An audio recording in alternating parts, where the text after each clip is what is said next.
Você viu aí que o presidente falou sobre o golpe, você viu aí que o presidente falou sobre punhal verde e amarelo, e punhal verde e amarelo está relacionado diretamente aos kids pretos, e a gente vai introduzir agora o nosso querido amigo Dr. Jeffrey Chiquini, porque ele é advogado de um dos kids pretos. Doutor Jeffrey, meu querido, muito obrigado, bonitão, cabelo todo arrumadinho, na régua, é isso aí, seja bem-vindo, irmão. Não estou te ouvindo. Deixa eu ligar o microfone. Tá me ouvindo bem? Agora vamos, agora vamos. Didi, eu tô no interior do estado fazendo um júri, eu tô em semana de júri aqui, o júri vai começar às 10. Claro que você é um grande amigo e eu dei prioridade total para esse bate-papo. Então, é possível, Didi, que escutem algum barulho, porque eu tô aqui num cantinho Tudo da bem. recepção do hotel, encontrei uma parede branca aqui pra gente poder conversar. A conexão parece que tá boa, coloquei um fone, tá me ouvindo bem? Vai Tá dar tudo certo o certo, nosso bate-papo. tá Show de tudo bola. ótimo. Duas Tudo bem, meu coisas, querido? doutor. Bom dia. Primeiro, parabéns por ter sido citado ontem pelo presidente Bolsonaro lá no Inteligência Limitada como um dos grandes advogados do Brasil, que de É fato o verdade, senhor é. Então, verdade. parabéns. E o presidente Obrigado. acabou de citar também aí o seu cliente aí, né, nessa trama do golpe, que é um golpe que dizem que tem minuta, que ninguém viu, que os kids pretos queriam matar e depois envenenar, etc e tal. Bom, primeiro, qual é a sua expectativa para hoje? O senhor acha que a primeira turma vai aceitar ou não vai aceitar o pedido da PGR? Pois é, Didi, pois veja. Bom dia a todos. É um processo que todo mundo está cansado de dizer tratar-se de um processo político e não jurídico. Veja, eu estou aqui na cidade de Cascavel, não sei se vocês conhecem, fica no interior do Paraná, é perto de Foz do Iguaçu. Eu estou aqui em um júri. O que é o júri? Houve um homicídio e eu estou defendendo uma pessoa que está sendo acusada de ser autora do homicídio, né? O que acontece? A acusação veio e trouxe provas. Ontem nós passamos o dia inteiro com o Ministério Público mostrando interceptações telefônicas, mostrando geolocalização. Então o Ministério Público vem com uma acusação, mas ele tem que trazer as provas que ele entende que sustentam a acusação. E eu, por sua vez, tenho o direito de ficar em silêncio, tenho o direito de rebater as provas e mostrar as minhas. É uma guerra entre provas. Estou vivendo isso aqui de forma muito clara. Agora, esse processo que começa o julgamento hoje, às 9h30, inicia o julgamento na primeira turma do STF, é um processo onde o Ministério Público vem com um relatório da Polícia Federal, baseado única e exclusivamente em uma delação premiada, que eu já cansei de falar não ser uma delação premiada. E hoje, Didi, a primeira turma do STF vai pegar essa denúncia da PGR, Procuradoria-Geral da República, e vão julgar, vão dizer o seguinte: essa denúncia tem que ser aceita, ou seja, essa acusação do Ministério Público Federal tem que virar processo, porque até então não tem processo, Didi, tecnicamente. A gente fala em processo, mas ainda tecnicamente não é. Estamos num limbo. Terminou a investigação e ainda não iniciou o processo. Nós estamos num limbo aqui. Tá? Hoje nós vamos sair desse limbo. Vai virar um processo ou vão rejeitar a denúncia e vai falar, não tem justa causa para processo, ou seja, não tem indícios mínimos de autoria e materialidade para virar um processo. Sabemos que a primeira turma é totalmente parcial, né, Didi? Primeira turma, palhaçada total, piada, tiraram esse caso do pleno, porque é nítido que eles querem que termine nesse ano de 2025. Imagine só, Didi, se dá a louca na Chapeuzinho e alguém pede vista. Imagina o André Mendonça, que é um cara sério, pelo menos tem se mostrado coerente, vamos usar o termo correto, né, mais coerente dentre os 11. Imagina ele pede vista. Ou o Nunes Marques, ou o Fux, que são os últimos 2 ministros que pediram vista. Esse caso pode ser que não termine esse ano. Então está na primeira turma com uma missão, Didi. Então, assim, é triste falar isso, né? E até palavra tem poder, ficar profetizando o mal não é bom, mas tudo indica que a denúncia será recebida, até porque quero antecipar a todos. Como regra, nessa fase, não só nesse processo, tá? Como regra, nessa fase, em todos os processos do Brasil, tá? É mais comum você aceitar a denúncia e processar do que rejeitar. Se fizermos aí uma probabilidade nível Brasil, tá? Não deve ser 5% nível Brasil dessa fase que o judiciário fala, não, rejeita a denúncia. Porque o Ministério Público é o órgão legitimado a acusar. Então, é o Ministério Público que decide quem processar. o judiciário, cabe ao judiciário apenas analisar, tá, tem indícios mínimos aqui? Eles vão falar que tem indícios mínimos, porque você tem a delação do Mauro Cid. Então, hoje o que vai acontecer? Eles vão fundamentar o recebimento dessa denúncia e o início de um processo com base na delação do Mauro Cid. Eles vão falar que a delação do Mauro Cid é o indício mínimo que a lei exige para que o processo se inicie. Aí falando, vai iniciar, vão dar 5 dias corridos, ou seja, receberam hoje, começa amanhã.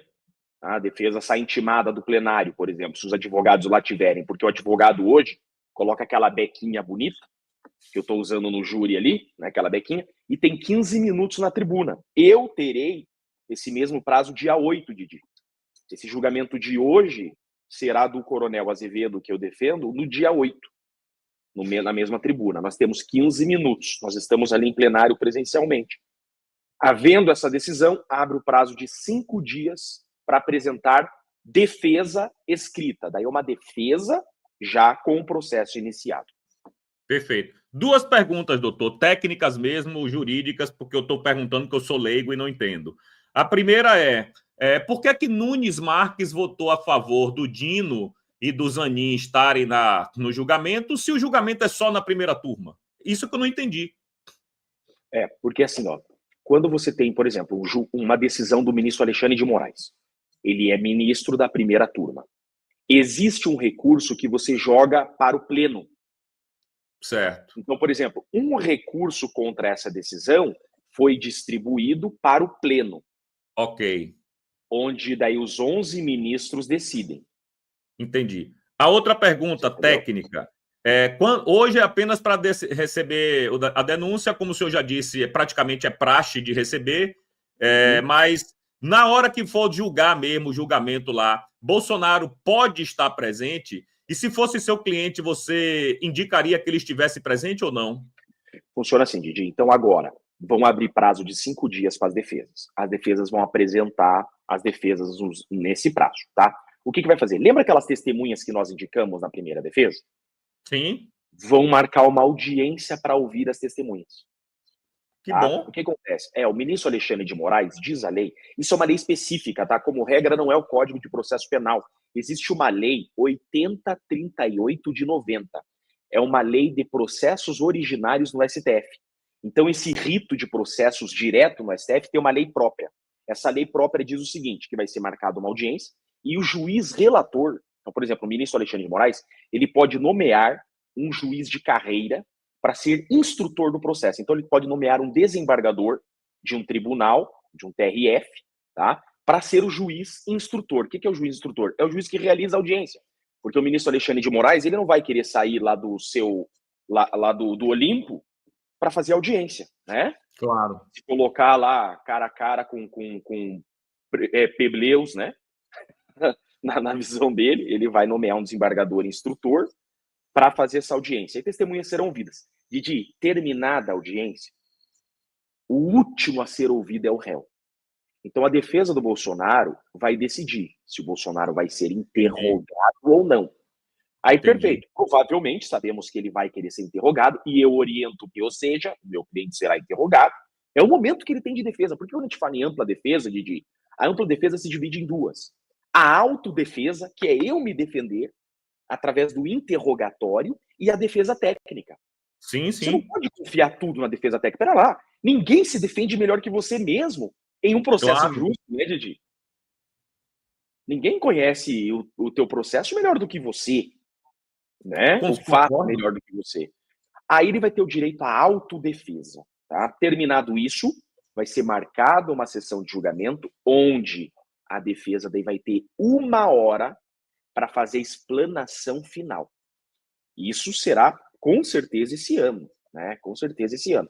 Então a defesa terá 1 hora para fazer a explanação final com aquela beca e no mesmo dia a defesa devolveu a palavra, começa o julgamento ali na primeira turma e sai a sentença no mesmo dia.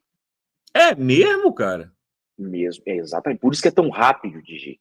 É um rito muito rápido, é muito enxuto esse processo, Didi. Esse processo termina, do jeito que eles vão fazer, eles terminam em outubro, Didi. Novembro no máximo. Entendi. O senhor falou aí em autodefesa, que o réu tem direito à sua autodefesa. Essa autodefesa do presidente é no plenário ou através de videoconferência? Provavelmente vai ser videoconferência, Didi. Plenário será só as explanações orais dos advogados. Hoje é presencial. Um advogado do Bolsonaro, que é um grande advogado. Tá? Quero deixar aqui meu respeito, meu apreço. É um brilhante de um advogado, vai exercer uma defesa muito técnica e muito eficaz. Né? Embora sejam 15 minutos, né? Não dá para fazer milagre em 15 minutos. Eu mesmo, com 15 minutos, para mim, passa num pulo, né? Eu Claro. falo rápido, mas 15 minutos, que defesa que você faz em 15 minutos, Didi? Pois é, um absurdo. E pior é que a OAB não faz nada, né? Eu nem cumprimento, Didi. A hora que falar, o senhor tem 15 minutos, obrigado. Bom, eu nem cumprimento. Eu não vou, excelentíssimo senhor, babá, não quero saber. Eu não tô ali para agradar ninguém. Tô ali para defender meu cliente, porque com 15 minutos, se eu for cumprimentar, eu perco 4. Né? Exatamente. Que absurdo, cara. Então, aí a defesa final, que você tem uma hora você até consegue desenvolver. É pouco. Veja, no júri aqui... Muito pouco. No júri nós temos 1h30, né? Ou 2h30. Já é pouco? Passa, você nem vê. A hora que eu tô falando ali, de repente, vem um assessor meu falando, Jeffrey, falta 10 minutos. Falei, cara, eu comecei agora. Entendi. Isso no júri de uma pessoa normal, comum e corriqueira. Imagine no júri de um presidente da República sendo acusado de golpe de Estado, pô. Não tem... Imagina, porque... Didi, 15 minutos? O que você vai falar em 15 minutos? Cara, inacreditável. Nem sabia disso, doutor. Por isso, Didi, por isso que é importante ter testemunhas. Porque durante um processo, você explora todo o processo com a testemunha. Então, você tem o juiz parado olhando a audiência. Né? Tudo é gravado.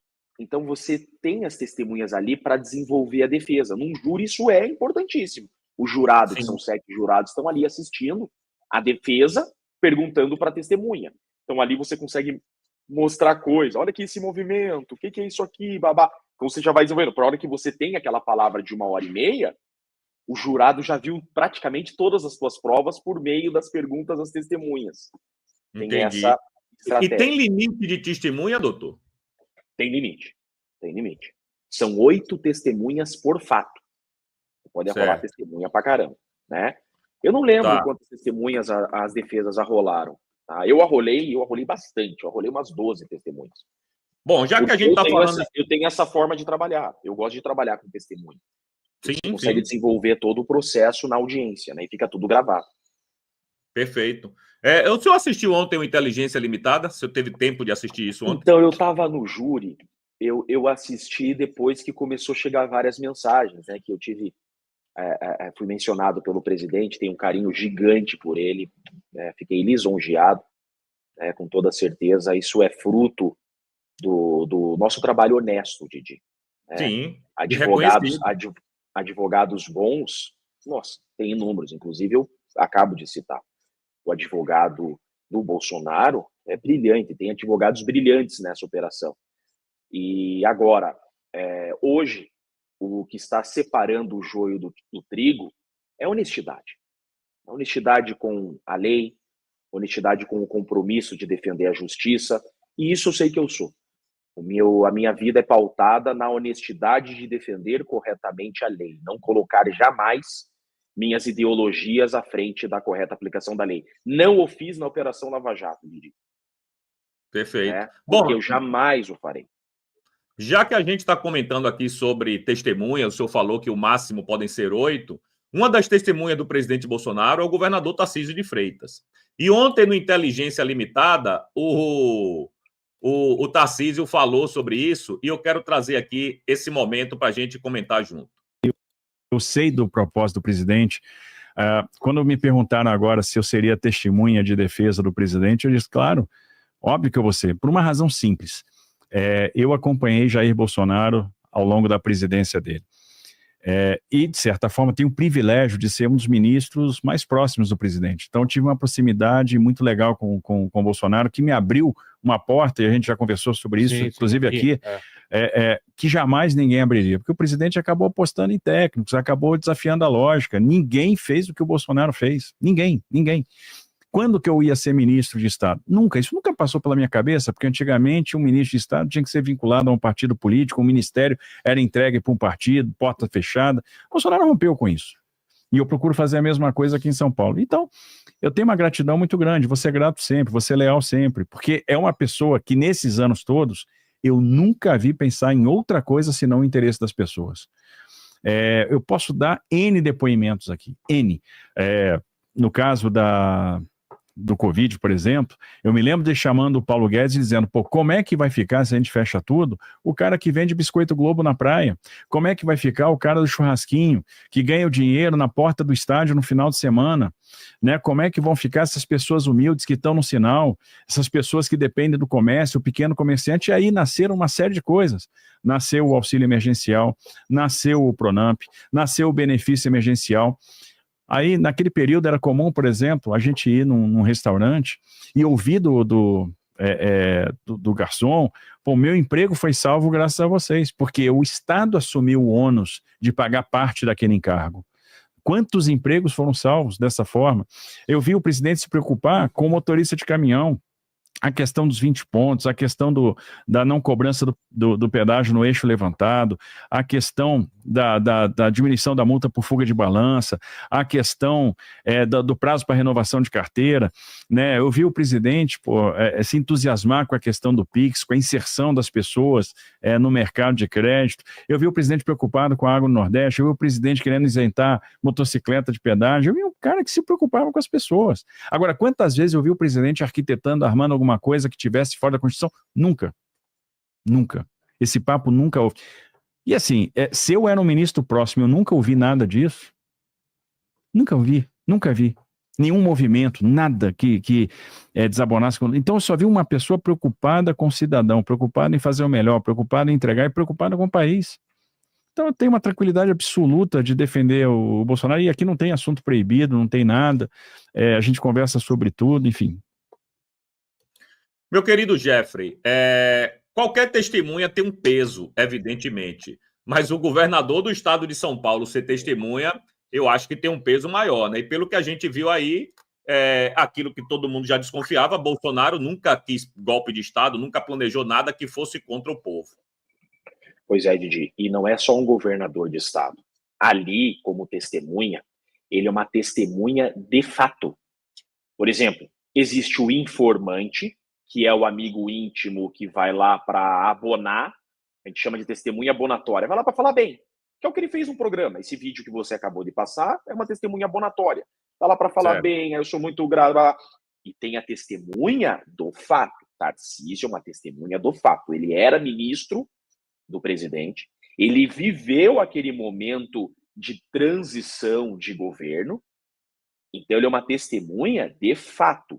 Ele tem um valor muito significativo. Então ele nunca. E daí tem a credibilidade de ser governador.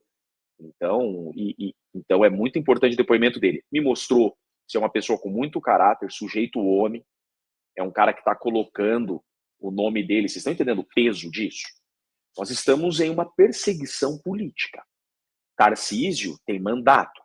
Ele pode ser reeleito em São Paulo, ou pode ser até candidato à presidência da República. Didi, estar ombro a ombro com o Bolsonaro nessa fase não é para qualquer um. Verdade. Ele está colocando o mandato dele em risco. Ele está colocando o futuro dele em risco. Por isso que ele tem muito meu respeito. Isso deixa claro que ele não é um cara que veio por política. É o famoso... É aquilo que eu digo. É o verdadeiro cara que tem que ter mandato. Ele não está ali porque ele é político. Ele está ali porque ele está doando todo o seu conhecimento para o povo. Se o povo não quiser mais ele, ou se ele perder por qualquer motivo o seu mandato, ele volta para a vida normal, porque ali ele está governador. Ele não é governador. Então, Tarcísio, eu sou fã demais. Como Eduardo, eu estou deputado, eu não sou. Se necessário, eu abro mão do meu mandato por um bem maior. Esses caras que merecem respeito. É verdade. Quanto tempo demora para apreciação desse pedido da PGR hoje, doutor Chiquini? São dias, são horas? Como é? eles marcaram 2 dias, porque é longo. E cabe pedido de vista também, tá, Didi? Óbvio que não terá. Óbvio que não terá. Sabia. Cabe pedido de vista, tá? O Fux, ele é da primeira turma.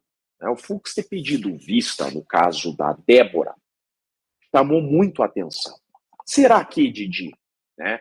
Será que o Fux, por ser um juiz de carreira, porque ele é um juiz, tá? O Fux, olha a trajetória do Fux, ele foi promotor de justiça, o Alexandre de Moraes também foi promotor de justiça em São Paulo, tá? O Alexandre de Moraes, ele pede demissão do Ministério Público para virar secretário municipal de trânsito do Alckmin. É essa a trajetória dele, tá? Agora, o Fux, não, ele é promotor, aí ele passa num concurso para juiz, ele é juiz, ele é promovido a desembargador no Rio de Janeiro, ele é desembargador e depois, enquanto desembargador, nomeado a ministro. Então, o cara que, querendo ou não, pode estar tendo um conflito de consciência. É um cara que foi juiz. Né? Ele pode estar tendo um conflito de consciência ou, vendo a instabilidade social e o clamor social, ele pode ter pedido vista para baixar a poeira também. Existe. Tá? Eu já vivi isso. Um plenário cheio, o advogado fez uma sustentação braba, aquele negócio, o cara vai pedir vista só para baixar a poeira. Entendi. Porque depois que você pede vista, você pode julgar virtualmente, você não precisa levar necessariamente a discussão à mesa. Né? Então, mas, digo o seguinte, ele pediu vista ontem no caso da Débora, ele pode pedir vista hoje no caso da tentativa do golpe.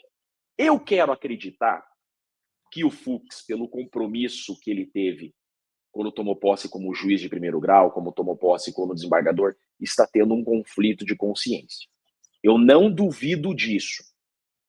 Tá, Didi? Eu não duvido. Porque até ele já teve umas rusgas com o Alexandre de Moraes. Sim. Tá?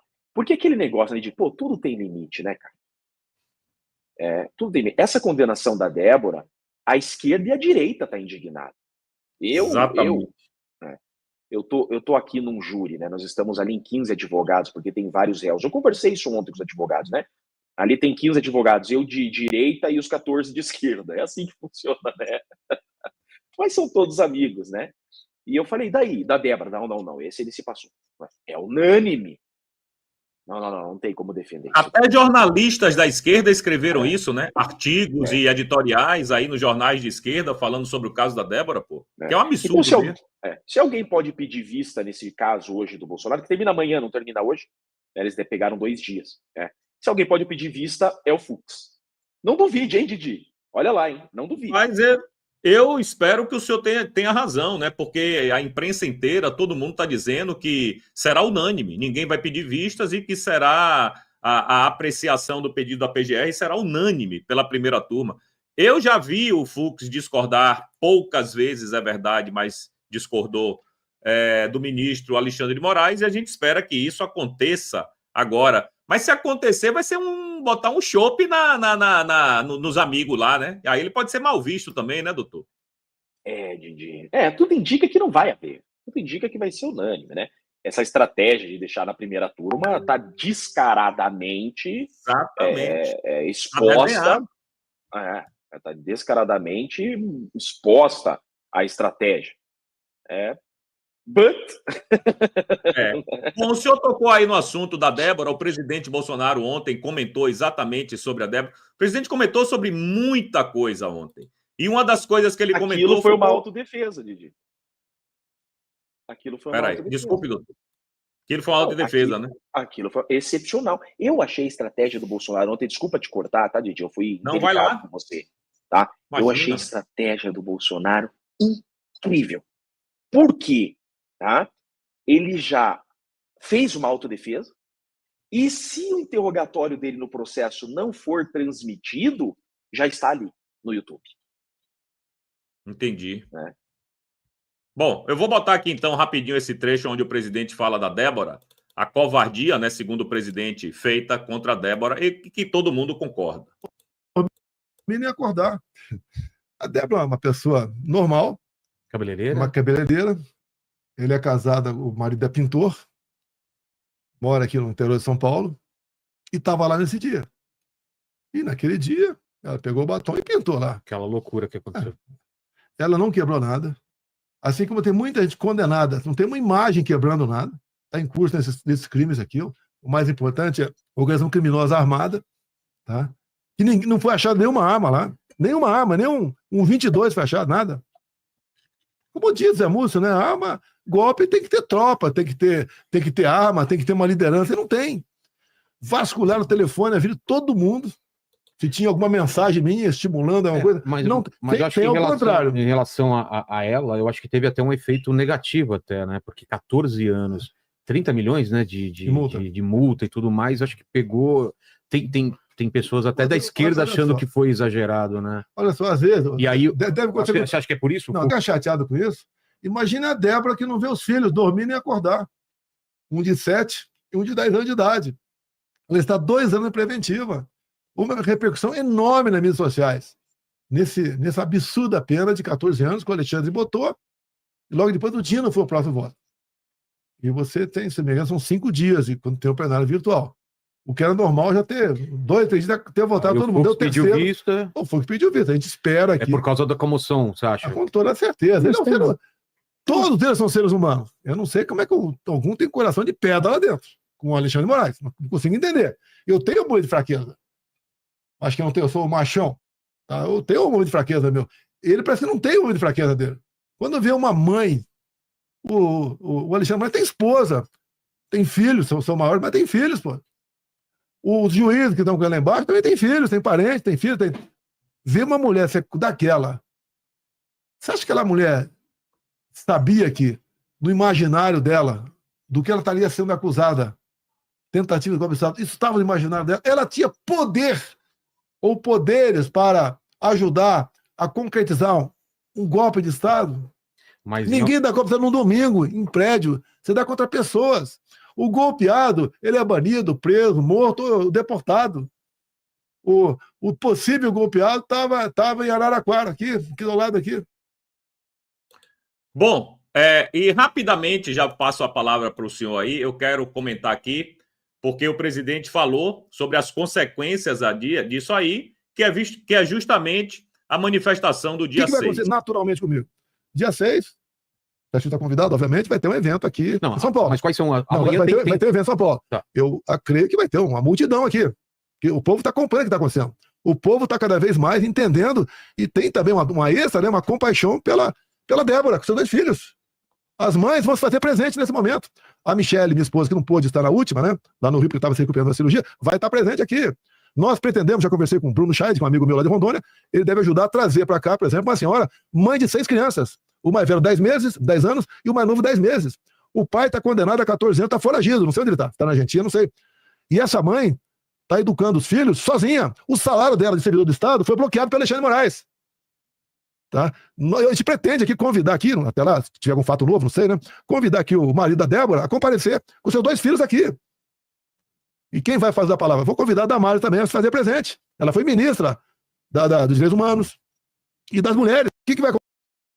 Meu querido Jeffrey, o senhor falou aí que isso aí foi uma espécie de defesa prévia do presidente Bolsonaro. Ele falou aí da Débora, né? Falou, porra, como é que ela pode ser condenada a 14 anos? Ela nem sabia daquilo ali. Eu queria que o senhor falasse um pouco sobre o crime impossível, que eu acho que a Débora se encaixa nisso aí, não, doutor? Eu ia falar exatamente isso, Didi. Tá claro o crime impossível. O que acontece? Tentativa, vamos lá. O que é tentativa? Tentativa, eu quero e não consigo. É básico. 2 mais 2 igual a 4. Eu quero te matar, eu não consegui. Eu errei o tiro, você foi socorrido e não morreu. Eu quero e não consigo. Tá? Quando é impossível o crime que eu quero, ou seja, eu ainda quero o crime. Então tem que dizer assim, ó, a Débora queria o golpe. Esse é o primeiro requisito. A Débora queria o golpe.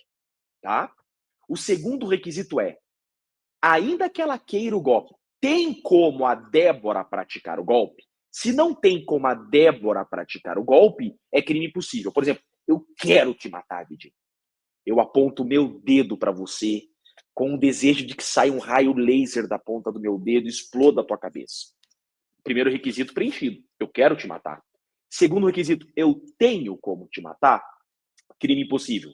O nome disso daqui é ineficácia absoluta do meio. O meio que eu estou utilizando para te matar é absolutamente ineficaz para te matar.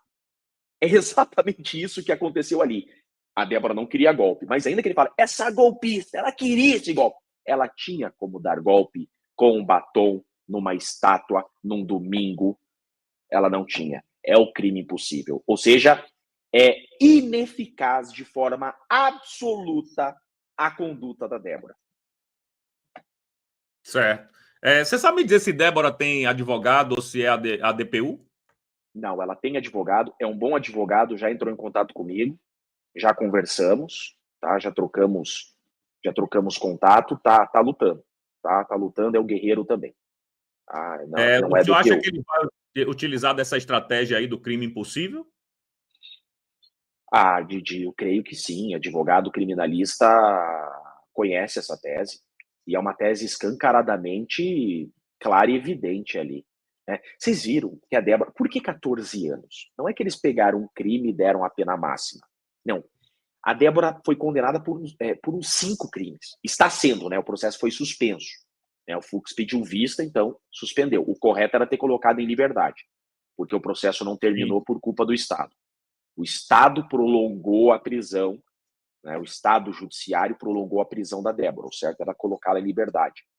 A Débora foi condenada por 5 crimes. Um deles é associação armada. Tinha algum... Associação armada é o seguinte, não é que a Débora estava armada ou desarmada, não. Associação armada é um grupo associado e pode ter uma arma nesse grupo. Então, tem 200 pessoas. Tem um revólver, pode ser associação armada. Eu te pergunto, foi alguma arma apreendida? Nenhuma, 0. Eu estava lá. Não pode ser associação armada, porque não tinha um revólver. E aquela onda do batom inflamável? Não tem uma história dessa de inflamável, uma arma inflamável, sei lá, uma substância inflamável que foi encontrada com a Débora? Que teve? Eu não estava sabendo disso. Não? Eu não sabia que batom pegava fogo. Pois é, não, eu acho que até pega, eu acho que batom até pega fogo, mas o problema não é esse, porra. O problema é que quando você fala de substância inflamável, parece que ela levou uma tonelada de um galão de gasolina e jogou lá em cima do Congresso. Sabia. Pois é, bicho. Então, assim, são várias imputações a Débora que, porra, vamos combinar que é inacreditável. Meu filho. Bom, quer fazer uns react aqui comigo Claro. Eu preciso, eu tenho que ir pro júri 9 da manhã, então eu tenho aqui mais 7 minutos com você, Didi. Então, beleza, vamos lá. Você tem que chegar 1 hora antes, né, doutor? Não, tranquilo, aqui do ladinho, 10 minutos antes. Ok, então pronto, vamos lá. Eu quero trazer aqui um momento em que o presidente Bolsonaro fala sobre... a Carla Zambelli, né? Já que a gente já falou do pedido de vista do Fux para a Débora, vamos falar do pedido de vista do Nunes Marques para a Carla Zambelli. Vamos botar esse vídeo aqui. Agora, aquela imagem, da forma que foi usada, a Carla Zambelli perseguindo o cara lá. Aquilo é muito forte. Aquilo teve gente, olha, o Bolsonaro defende armamento. Então, o pessoal, mesmo que não votou no Lula, anulou o voto.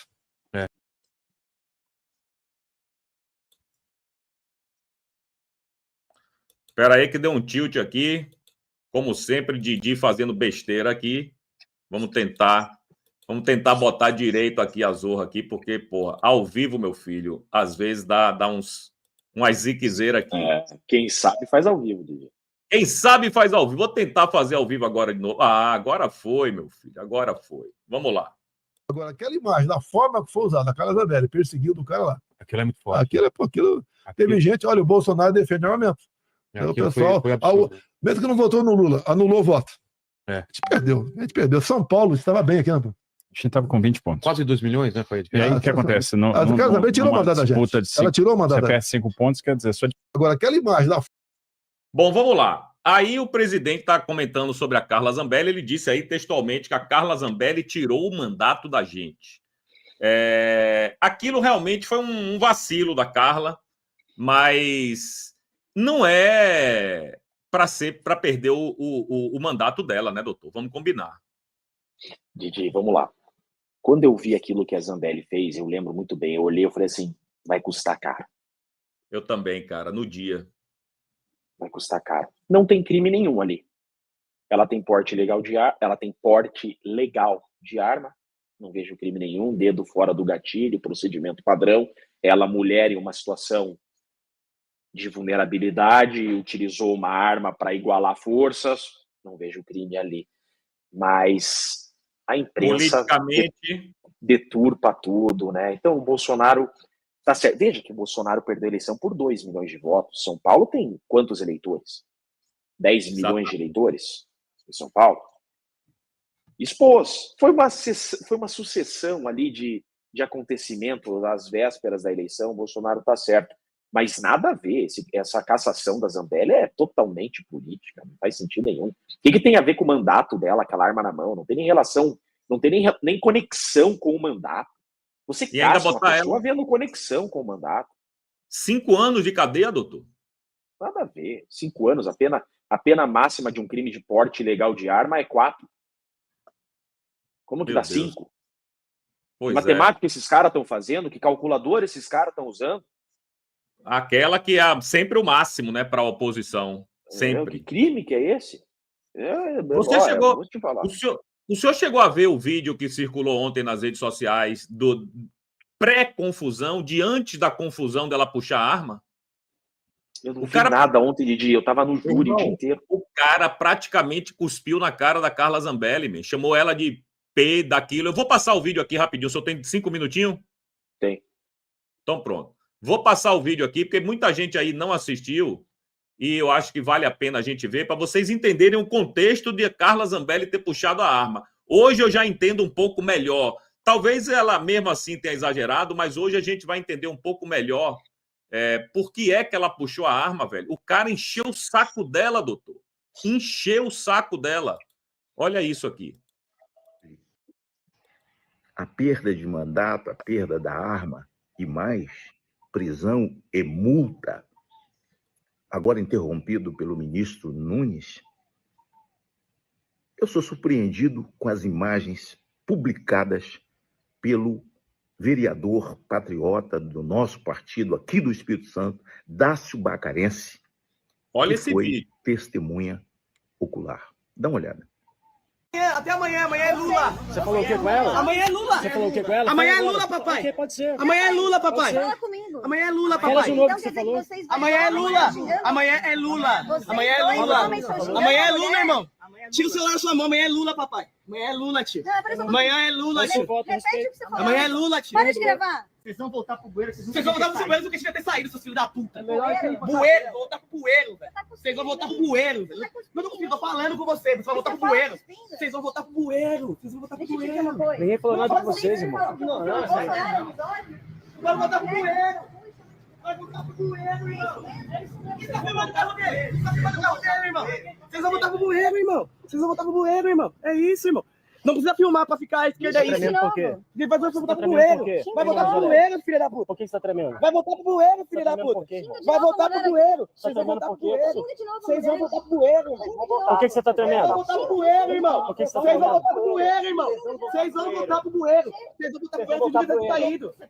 Você tá empurrando, minha filha. Você tá me cuspindo. Você vai voltar pro bueiro, nunca devia ter saído, minha filha. Vocês vão voltar pro bueiro, irmão. Flagrante tem sim. Tem flagrante sim. Tem flagrante sim, por isso que eu tô filmando. Você acha que eu tô filmando por quê? Você acha que eu tô falando por quê? Ele tá falando. Ele tá na maciota. Tá falando demais. Ele tá na maciota. Ele tá na maciota. Você me xingou de vagabundo. Você não Ele tá tremendo, ele tá tremendo, ele tá tremendo.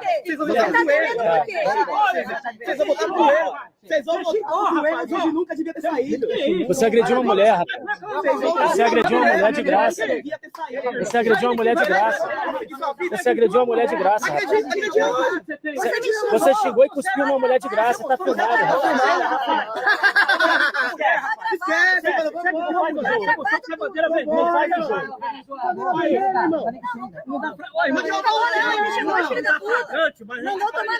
De graça. De graça, a gente saindo do restaurante. A gente saindo do restaurante. É o meu jeito de falar, irmão. Você tem nojo de preta, é isso, irmã? Você tem nojo de preta? Você tem nojo? Eu gosto de racismo com você, rapaz. Você tem nojo? Sua nojenta. Lixo. Lixo é você. Te amo, espanhola. Chega. Tu vai sujar sua mão com isso aí, ó. Ei, tá louca? Você tá louca? Para aí, rapaz. Para, gente.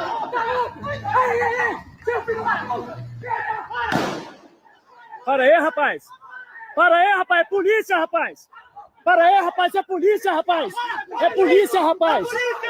Aqui é polícia. Bom, essas imagens foram feitas pelo próprio Dácio, ex-chefe de gabinete de Carla Zambelli. E ele diz que essas imagens estavam nos autos. Com base no relatório dos ministros para justificar os seus votos, os votos dos ministros. Bom, olhando para as imagens e o voto dos ministros, são votos minimamente ideológicos. São narrativas criadas, um contexto, um cenário que foi montado com argumentos supostamente jurídicos contra a democracia para condenar Carla Zambelli. Bom, que são ideológicos, isso todos nós sabemos. Então, diante disso, vendo as imagens, qual é o crime de Carla Zambelli? O crime dela é ser de direita. O crime dela é ser contra o feminismo. O crime dela é ser contra o governo atual. O crime dela é ser patriota e militante assumida do movimento da vida contra a cultura da morte. Pronto. Bom, doutor Jeffrey Chiquini, eu sei que o senhor tem que sair agora para ir lá para o júri, mas diante de tudo isso que o senhor viu aí, doutor, é compreensível que a Carla Zambelli tenha perdido a cabeça ali. O cara pirraçou ela, encheu o saco da mulher ali, cara. Tudo bem que puxar a arma seria a última opção, mas mesmo assim... É ruim o vídeo, né, Didi? Eu não gostei do vídeo. É ruim. Totalmente desproporcional sacar aquela arma, mas vamos lá. Não vou aqui entrar no mérito da questão, ela tem advogado, eu não sou advogado dela, mas assim, o que eu posso dizer? Não tem nada a ver o fato com perder o mandato. Pronto. Concordo. A imagem é ruim, não justifica sacar a arma, tal. O cara saiu correndo, não posso correr atrás. Tem um monte de coisas jurídicas aqui que eu poderia explicar para vocês. Né? Por exemplo, ela não poderia ter dado voz de prisão para ele ali naquele momento, não, como deputada? Podia. Qualquer cidadão pode dar voz de prisão. Não podia ter resolvido isso ali, cara. Podia. Você está preso por injúria. Né? Quando ele sai correndo, ali cessou a injusta agressão. É isso que a doutrina fala. Então, quando ele dá as costas e ele corre, significa que cessou a injusta agressão. Eu não posso correr atrás, a não ser que seja para prender. Eu não sei se a intenção dela era prendê-lo. Tá? Aí ela saca a arma, tem toda essa confusão. A questão é, qual a relação disso com o mandato? Zero. Não tem nada a ver. Perder o mandato por isso, aberrante, é aquilo que o Magno Malta disse, perseguição política, ideológica, obviamente. Utilizar um fato, né, que não tem relação com o mandato para perseguir politicamente. Verdade. Irmão, eu sei que você precisa sair lá agora. Boa sorte, que você defenda seu cliente, que ele seja absolvido, porque se está defendido pelo senhor é porque tenho certeza que é inocente. Então, boa sorte e se puder, dar um pulinho aqui essa semana ainda para a gente bater um papo. Com toda certeza, Didi. Assim, se Deus quiser, esse júri termina hoje. Amanhã a gente pode conversar sobre o julgamento, como que foi da denúncia do Bolsonaro. Tá bom, meu irmãozão? Obrigado, tamo junto. Gente, um grande beijo para todos no chat aí, tá bom? Sabe que tamo junto. Um forte abraço para vocês. Tchau, tchau. Valeu.